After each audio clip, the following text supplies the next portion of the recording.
What's up, FunAhead friends and family? In today's episode, we're actually going to be working on the 987 Bosxter S, my Bosxter that I bought with a known bad engine issue. Basically had a very loud lifter tick and a failed connecting rod bearing. But that is all fixed now. The engine is completely rebuilt and back up into the car. Before I fully say this car is done, I'm going to put new brakes on the car. And in the process of doing so, I just figured I would do a little instructional video on how to do Porsche brakes if you've never done them before and you're not familiar. A lot of people think, all right, Porsches, okay, it's gonna be intimidating to work on. You've gotta be like a trained specialist to do all this stuff. Actually, I'm gonna debunk that myth today and tell you just how simple a brake job is on one of these cars. Let's get into it.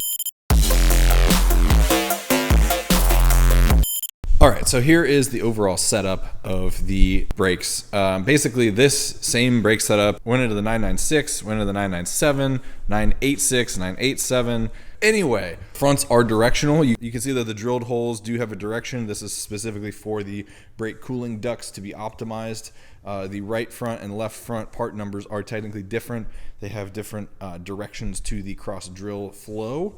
The rears, however, are the same left and right. So just be aware of that when you're doing this. Caliper-wise, it is a Brembo caliper, which means it is a fixed caliper with pistons on either side as opposed to being a floating caliper that is on slider pins. Basically, there are two mounting bolts, one on the top, one on the bottom, that holds the caliper fixed in place, and then pistons on either side of the caliper push the pads at the rotor. On a traditional sliding caliper, the pads fit up into the caliper itself. In the case of Brembos, it is a common design where basically the pads slot down into the caliper itself, and then they're just held in by this retaining pin and this spring clip that helps kind of keep the pads pushed downwards onto their resting points. So I'm gonna go over some tips and tricks on how to service this very simple brake setup.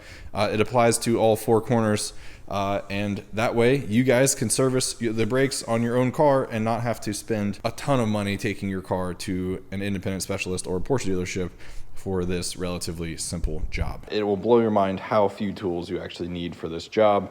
Phillips head screwdriver to get the rotor screws off, a pick, and a punch. We'll talk about that later. The punch goes along with the hammer. You really don't need that big of a hammer. We're not going to be hitting anything that hard.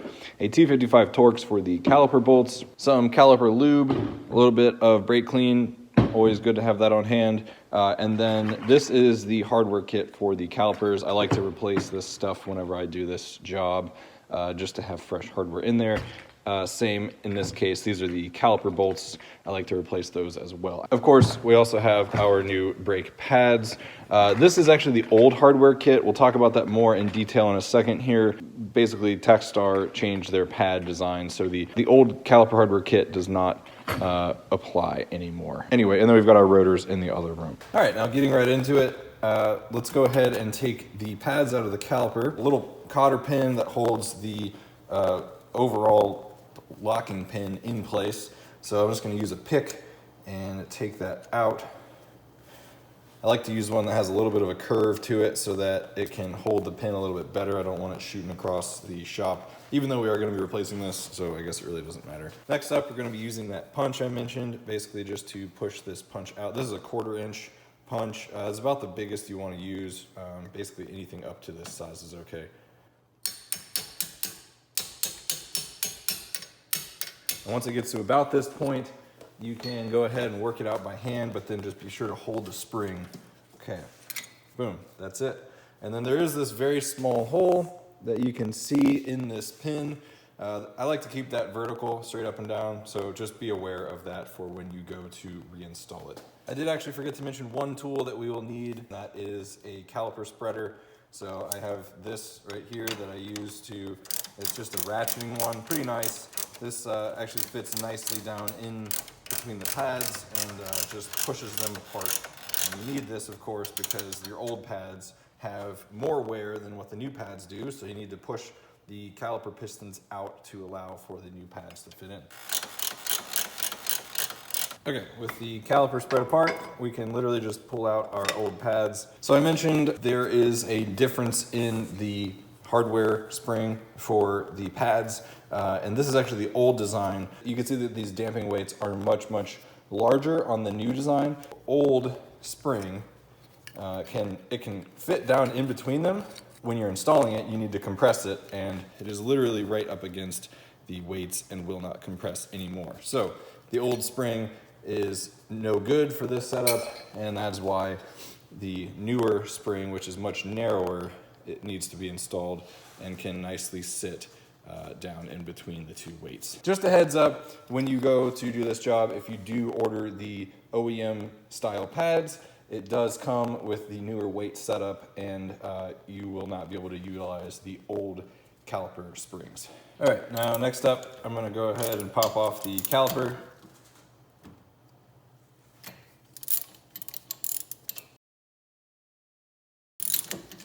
Also, my apologies, I forgot that we actually need to take off this bracket as well.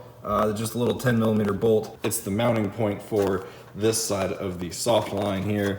And the only connection between this mounting point and the caliper is a hard line. So we can't take the caliper off and away from the rotor without that being loosened. All right, and then once this is loose, you can get your caliper up and out of the way. One thing I like to do is take an old clothes hanger, and you can kind of hook it around it and then hook it up on the shock. Basically, you don't want your caliper to just be hanging by the soft line. It's very bad for the soft line. Okay, moving on to removing our rotor. This is very simple. There's basically just two little set screws here. These can be tough sometimes if there's a little bit of corrosion around the screws. Be sure that you do not strip these out, because otherwise you're gonna have to completely drill them out and it becomes kind of a pain in the butt. Use the right size screwdriver and put a ton of weight into them to be able to make sure your screwdriver is nice and seated into that screw. If it's starting to turn and beginning to strip out that screw, one kind of tip is to just take a hammer and hit the end of the screwdriver really hard to kind of give it a nice shock axially into the screw. That usually helps kind of bust up some corrosion, and then you can be able to turn it from there.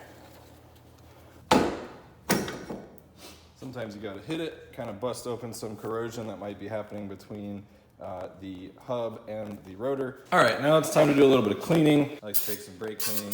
You can clean your dust shield a little bit if you want. Take a brake clean to kind of loosen some stuff up. This is a wire brush, and just kind of clean up this mating surface here to make sure that your new rotor is gonna sit super nicely on that hub. Also, we can go ahead and nicely clean up the inside of our caliper. These pins are what the pads rest on, except on the upside, of course. So make sure that these are nice and clean so that the pads slide nicely. All right, so at this point we have our caliper pretty well cleaned up. Couple things that I forgot to mention. One of which is that these calipers from the factory come with little damping pads that sit inside of each piston in the caliper. Honestly, I despise these, and I take them out because I think they completely ruin the braking feel of this car. Basically, they were put in place as a sound deadening countermeasure, and basically you trade great brake pedal feel for quiet brakes. So these actually weren't in there because I had already gone ahead and taken the ones out that were in this caliper and the other front caliper. They are still in the rears, however, but I will not be putting them back in because, again, quite honestly, I hate the way they feel, and they make the brake pedal feel extremely soft and lackluster, even after a fresh brake bleed, which is very frustrating. So basically, if you're running the stock Techstar pads, which are not an inherently overly grippy track pad to begin with, you pretty much need, in my opinion, to remove those damping pads, because otherwise your braking feel is just going to feel so soft, which is very contradictory to the rest of this car, which is a very sharp handling, fun to drive car, and then you go to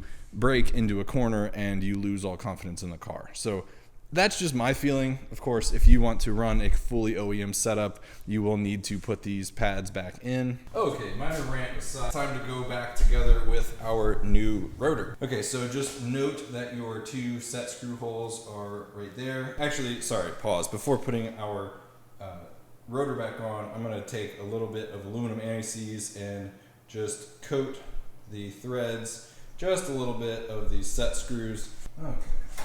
Once you get those started by hand, then go in with your Phillips head screwdriver, get them nice and turned in. The only purpose of these screws is to hold this rotor in place before you put the wheel on to make sure that it doesn't turn relative to the hub. Again, in the interest of not having these things seize up on you, I don't like to tighten these things down super hard. I get them just like, you know, once they bottom out, that's it, boom. You don't need to freaking kill these things. So, our new rotor is back up in place, which is cool. Now it's time to take a little bit of that caliper lube. I like to take a little bit of that lube and just put a little bit on there. The key of this is a little bit. You don't want this lube to, of course, once it gets hot, you don't want it to get onto the rotor and, of course, then affect your braking performance. Let me get you guys looking in there. So, see, I just put enough on so that it kind of makes it, you know, a little bit shiny and wet looking, but I don't have so much on there that it's like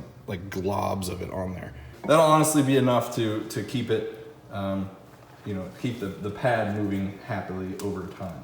All right, we take our 2 new caliper bolts. I'm gonna put a tiny bit of aluminum anti-seize on these as well. It'll especially help with the torquing procedure. It'll be a little more exact as we are turning these puppies in. All right, set our caliper down over the rotor here. Make our new bolt.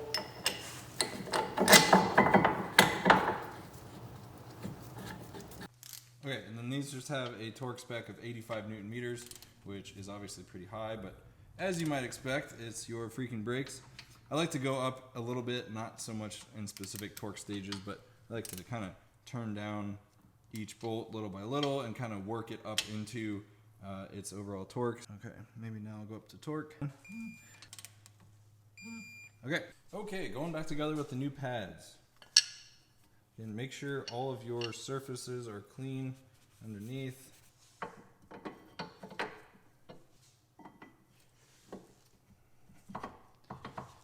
Admittedly, I didn't push the calipers back as far as they should have been pushed. If that happens, then you can always just take one of your old pads and just push back on the pistons a little bit. There we go. All right, going back together with our brand new hardware. This is the new pin. It's just like the pin that we took out of it. I'm gonna take this and just put a tiny bit of lube on it. It really doesn't need it, but I just put a little bit on there to just kind of help it go in, and then also it helps it come out eventually whenever you need to take it out. So again, like I mentioned, mind the very small pinhole for the cotter pin. I'm gonna take our clip, push it down, start to work this in.